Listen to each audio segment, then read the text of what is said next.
आप देख रहे हैं लाइव वायर। मैं हूं आपके साथ Ravi Sharma. Jammu Kashmir public service commission के द्वारा केएस 2018 की बात करें तो नतीजों का ऐलान जो है वो कर दिया गया और कुछ उम्मीदवार जो इसमें सफल हुए हैं उनके लगातार हम इंटरव्यूज़ जो हैं वो कर रहे हैं। और एक बार आपको फिर से बता दूं कि इस समय मैं मौजूद हूं जिला राजौरी के सुंदरबनी इलाके में। और यहाँ की बात करें तो एक इंटरव्यू हमने पहले भी किया था और इस वक्त हमारे साथ बातचीत करने के लिए मौजूद हैं अक्षय शर्मा जी, जिन्होंने 8वां रैंक जो है वो लाया है अपने इस एग्ज़ाम में। और 8वें रैंक के साथ इन्होंने जो अपनी केएस की जो परीक्षा थी उसको पास किया। इनसे जानेंगे कि आखिर किस किस तरह की मुश्किलात रही और क्या क्या इनके एक्सपीरियंस जो थे वो रहे। अक्षय जी, सबसे पहले तो आपको बहुत बहुत मुबारक हो। बहुत बहुत धन्यवाद। पहला सवाल ये रहेगा कि जब आपने इस एग्ज़ाम को दिया था, आप रिज़ल्ट का लगातार इंतज़ार जो थे वो कर रहे थे, लेकिन जब आपका रिज़ल्ट आया आप क्या कर रहे थे और सबसे पहले आपको किसने ये खबर दी कि आपने इसको क्वालिफाई कर लिया? एक्चुअली जब हमारे इंटरव्यूज़ ख़त्म हुए थे तो उसके बाद से रूमर्स थी कि रिज़ल्ट आने वाला है। तो जिस दिन रिज़ल्ट आया उस दिन 5 बजे के बाद से मुझे फ्रेंड्स के कॉल आ रहे थे जिन्होंने इंटरव्यू दिया था। तो तब से लग रहा था कि शायद इंटरव्यू आज रिज़ल्ट आउट हो जाएंगे। तो इसी प्रोसेस में हम वेबसाइट चेक कर रहे थे, बट वेबसाइट जो थी लोड नहीं हो रही थी। तो इतने में जम्मू के मेरे जो फ्रेंड्स थे उन्होंने मुझे ये PDF सेंड की और उन्होंने बताया कि रिज़ल्ट आउट हो चुका है। जब आपने इस रिज़ल्ट को देखा, 8वां रैंक आपने लाया, हालांकि बहुत अच्छा रैंक है, लेकिन फिर भी मैं पूछूंगा कि आपको लग रहा था कि इससे भी आप थोड़ा पीछे होते या इससे आगे होते? क्या उम्मीद थी आपकी? जी, एक्चुअली ये जो कॉम्पिटिटिव एग्ज़ाम है इसका ऐसा रहता है कि आप रैंक प्रिडिक्ट नहीं कर सकते अपना। तो हाँ, मैंने अपने परफॉर्मेंस से सेटिस्फाइड था, बट सिंस अभी ऐसा रहता है कि कुछ भी हो सकता है कि आप लिस्ट में होंगे या नहीं होंगे या आपका रैंक क्या होगा। हाँ, मैं ये एक्सपेक्ट कर रहा था कि मेरा नाम लिस्ट में होना चाहिए, but still was not able to predict कि ये मेरे लिए पॉसिबल नहीं था कि कितना रैंक होगा। तो जितना है आई एम सेटिस्फाइड कि इट इज़ गुड।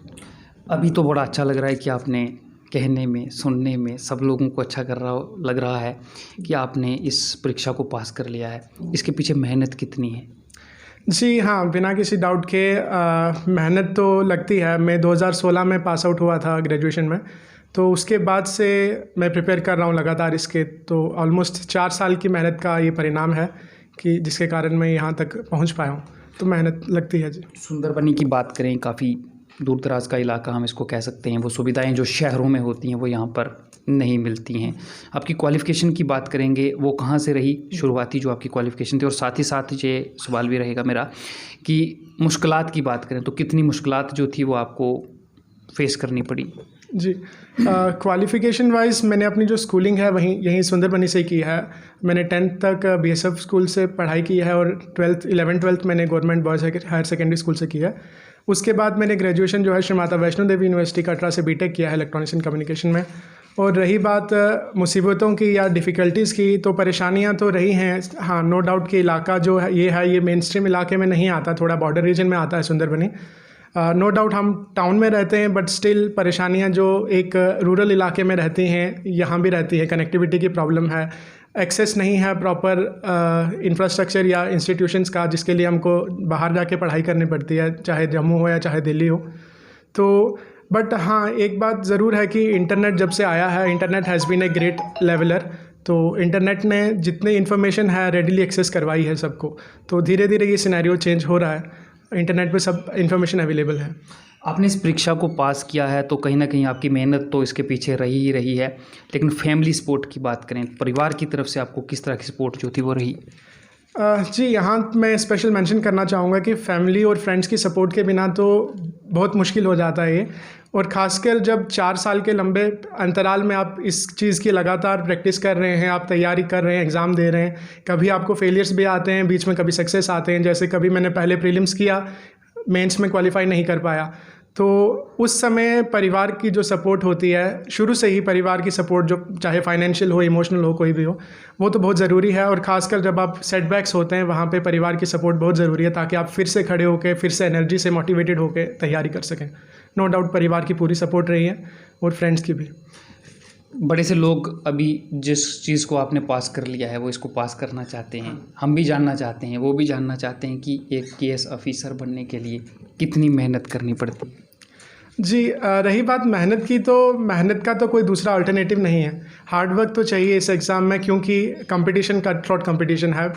बहुत सारे लोग हैं जो तैयारी कर रहे हैं, और एग्ज़ाम भी अनफॉर्चुनेटली रेगुलरली कंडक्ट नहीं होता है। 2016 में हुआ, देन 2018 में हुआ, 20 में रिज़ल्ट आया।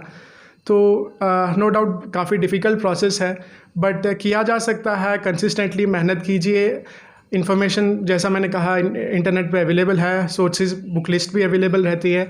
बाकी एग्ज़ाम्स की तैयारी है, कॉम्पिटिटिव एग्ज़ाम है, आप जितना हो सकता है उतना प्रैक्टिस कीजिए। चाहे वो क्वेश्चंस की प्रैक्टिस हो, चाहे फर्दर आपके इंटरव्यू की प्रैक्टिस हो, किसी भी नॉलेज हो, आप न्यूज़पेपर से अपने नॉलेज बढ़ाइए। डेली एवरीडे ग्रोथ है यहाँ पे इस प्रोसेस में। लाइफ की तरह आपको हर दिन की तरह सीखना है इसमें भी। तो आपको अपने आप को सीखना है कि यही रखना है कि कुछ भी हो, मुझे एक बेटर पर्सन बनना है। तो अच्छा जी, बहुत से लोग जो हैं वो हमारे देश में गाँव की तरफ रहते हैं, और आप जैसे जो अधिकारी युवा जो होंगे उनकी ज़रूरत ज़्यादातर जो गाँव के लोग होते हैं उनको होती है।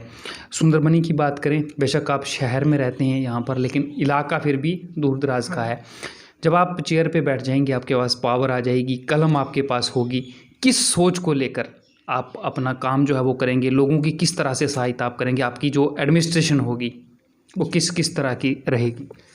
जी, जैसा कि सिविल सर्विसेज वर्ड ही है कि ये आपको पब्लिक ही सेवा करनी है, तो इसलिए हमारा मेन पर्पस ही यही रहेगा। और ख़ासकर जहाँ पे हम एक्सेस नहीं है, गांव में है या कहीं भी हैं, तो वहीं हमारा रोल ज़्यादा रहेगा। तो जैसे भी मेरा अपना अप्रोच ये रहेगा कि लोगों को कोई भी परेशानी हो, किसी भी तरह की परेशानी हो, तो जो एडमिनिस्ट्रेशन है, प्रशासन है, वो लोगों के लिए रेडीली एक्सेसिबल हो। क्योंकि हमने खुद एक्सपीरियंस किया है, कोई परेशानी होती है तो एक डिस्टेंस बन जाता है एडमिनिस्ट्रेशन से, आप अपनी आवाज़ नहीं पहुंचा पाते। तो एक तो मेरी अप्रोच ये रहेगी कि जिस भी प्रकार की परेशानी हो, कोई ग्रीवांस हो, तो लोग बेझिझक आप एडमिनिस्ट्रेशन तक ये पहुंचा सकें, और वहाँ एडमिनिस्ट्रेशन पर रहते हुए हम पूरी कोशिश करेंगे कि जल्दी से जल्दी उस परेशानी का निपटारा हो सके। उसके अलावा कुछ पर्टिकुलर रीजन की जो समस्याएं होंगी, वहाँ पहला बैकग्राउंड स्टडी करना पड़ेगा कि किस इलाके में क्या परेशानियाँ हैं, उस अकॉर्डिंग हम वहाँ पर कोशिश करेंगे। अक्षय जी, आपसे एक चीज़ और जानना चाहूँगा कि किस सोच ने आपको जो सिविल सर्विसेज हैं इसकी तरफ लाया? मतलब क्या सोच रही है आपको कि आपने सोचा कि मैं सिविल सर्विसेज की तरफ जाऊं? क्या आपने अपने इलाके को देखा? क्या आपने कहीं पर ऐसी चीज़ें देखी कि आपको लगा कि मैं यहाँ पर आऊँ सिविल सर्विसेज में, तो मैं कुछ अच्छा कर सकता हूँ अपने समाज के लिए, अपने देश के लिए?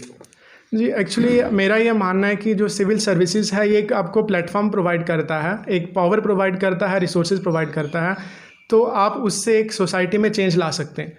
तो एक प्लेटफॉर्म जब आपको मिल जाता है, तो उसी प्लेटफॉर्म तक पहुंचने के लिए आप सिविल सर्विसेज को परस्यू करते हैं। ऐसा नहीं है, लोग एनजीओ के थ्रू भी मेहनत करते हैं, एनजीओ के थ्रू सोसाइटी में चेंज लाने की कोशिश करते हैं। कोई डिपार्टमेंट हो, चाहे फॉरेस्ट हो, बैंकिंग हो, किसी भी डिपार्टमेंट में लोग सर्विस करते हैं। बट सिविल सर्विसेज में आपका जो स्कोप है बहुत बढ़ जाता है। तो सिंस मेरे अपने सीनियर्स को देखता था, या यहाँ पे अपने यहाँ तहसील में देखता था, डिस्ट्रिक्ट में उनका काम को नोटिस करता था, जब खुद कभी कोई परेशानी आती तो मुझे लगता था कि यहाँ ऐसा नहीं, ऐसा होना चाहिए। तो इसलिए मैं सोचता था क्यों ना मैं उस जगह पहुँचूँ, और मैंने जो परेशानियाँ खुद फील की हैं वो मैं बाकी जनता को वो परेशानियाँ ना होने दूँ। जो युवा आपको देख रहे हैं, मैं फिर से एक सवाल करूँगा, जो युवा आपको देख रहे हैं, जो यहाँ तक पहुँचना चाहते हैं जहाँ तक आप पहुँच चुके हैं, उनके लिए क्या मैसेज आपका रहेगा? वो किस तरह से अपनी पढ़ाई करें यहाँ तक पहुँचने के लिए? क्या क्या आप उनको मैसेज देंगे? जी, पहला तो ये कि ये एग्ज़ाम जो है, इसमें आपको सबसे पहले अपने पे कॉन्फिडेंस होना बहुत ज़रूरी है, आत्मविश्वास होना बहुत ज़रूरी है। उसके साथ साथ मेहनत बहुत ज़रूरी है। इसके अलावा आपको अपना फिज़िकल और मेंटल दोनों ही चीज़ों पे काम करना है, क्योंकि आप अगर दिन भर पढ़ते रहेंगे और आपकी जो हेल्थ है वो कंप्रोमाइज़ करेंगे, तो वो भी कुछ किसी फ़ायदे के नहीं है। तो फिज़िकल एंड मेंटल आपको दोनों चीज़ें करनी है। और रही बात रिसोर्सेज की, कोचिंग मटेरियल की या कोई स्टडी मटेरियल की, तो गाइडेंस के लिए आई एम ऑलवेज़ अवेलेबल। मैं सोशल मीडिया पे एक्टिव हूँ, और आगे भी कोशिश करूँगा कि मैं एक्सेसिबल हूँ। मुझे भी अपने सीनियर्स से हेल्प मिली है, और मैं चाहूँगा कि ये हेल्प मैं अपने किसी को भी किसी प्रकार की हेल्प चाहिए हो तो मैं ज़रूर वो प्रदान कर पाऊँ। आप इसका क्रेडिट, जैसे मैंने पहले कहा कि मेहनत तो आपने भी की है, लेकिन आप इस सब का क्रेडिट किसको देना चाहेंगे? जी, सबसे पहले तो अपनी फैमिली, ऑलमाइटी भगवान, और अपनी फैमिली, मेरी जो मदर की ब्लेसिंग्स वो आज हमारे बीच नहीं है, हमारे साथ नहीं है। मेरे पापा हमेशा ही सपोर्ट रहे हैं इस फैमिली की, उन्होंने हर तरफ से हमें सपोर्ट किया है, चाहे वो फाइनेंशियली हो, इमोशनली हो, कोई भी परेशानी नहीं आने दी। मेरी सिस्टर्स, हमारी एक्सटेंडेड फैमिली है, जॉइंट फैमिली है, मेरे कज़न्स हुए, मेरे ताऊ जी, ताई जी, सब ने सपोर्ट किया। क्योंकि जैसा मैंने बताया कि 4 साल का एक लंबा गैप होता है, बीच में फैमिली की रिस्पॉन्सिबिलिटीज़ होती हैं, तो मुझे इन्होंने किसी भी प्रकार से कोई परेशानी नहीं आने दी। चाहे घर में कोई खुशी का माहौल हो या गम का, उन्होंने मुझे किसी भी प्रकार से बहुत ज़्यादा फील नहीं होने दिया कि आप सेपरेट रहिए, आप पढ़ाई कीजिए, आपको घर की चिंता करने की कोई ज़रूरत नहीं है। तो फ्रेंड्स लगातार मोटिवेशन जो देते हैं वो भी बहुत ज़रूरी है, क्योंकि कभी ना कभी ऐसा टाइम आता है कि आपको खुद पे ही शक होने लगता है कि क्या मैं ये कर पाऊँगा या नहीं कर पाऊँगा। तो उस टाइम पे जो आपके वेल विशर्स हैं, आपके फ्रेंड्स हैं, उनकी सपोर्ट बहुत ज़रूरी होती है। तो मुझे बहुत से लोगों की हेल्प हुई, family first and friends as well. जब आपके दोस्तों को, आपके जो रिलेटिव्स थे, उनको पता चला जब आपका रिज़ल्ट आउट हुआ, जब उनको पता चला, काफ़ी फ़ोन कॉल्स आए होंगे, आपसे मिलने भी पहुंचे होंगे, उनको कैसा लगा और आपको किस तरह का महसूस हुआ उस समय जब सबके आपको फ़ोन कॉल्स आए?